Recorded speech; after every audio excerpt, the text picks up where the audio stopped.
AI 殺到埋身，所有生意都要重新洗牌啊！我哋已經踏入第四次工業革命，科技界咧都公認今次革命係 AI 天下。你睇下啲互聯網巨頭嗰個 All in AI 時代嚟到，人同人最大分別喺邊？咪就係識唔識用工具咯。要養成用 AI 工具嘅習慣啊！有時咧，你問佢嘢，覺得佢蠢蠢頓頓，佢蠢唔係佢問題，係你問得唔夠叻啊！話你知，而家 AI 首先取代嘅係努力工種。寫劇本、拍電影、搞創作，AI 樣樣掂，你仲唔學用呢？就執輸啦。普通人同埋高手嘅差距喺邊？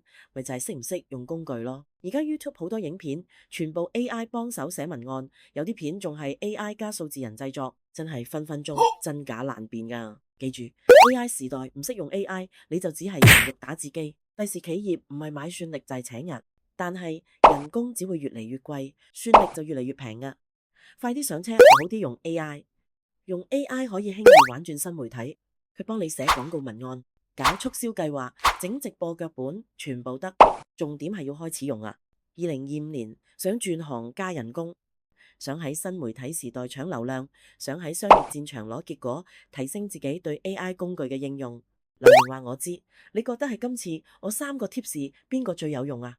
你如果想知 AI 除咗可以點樣成為你嘅專屬助手，幫你慳時間，唔使成日 OT，仲可能可以幫你賺錢嘅話，立即點入下面描述欄嘅連結，參加免費嘅擁抱 AI、擁抱愛分享會。如果你覺得呢條片有用，記住 like 呢條片，因為咁樣可以幫你更容易揾翻呢條片重溫。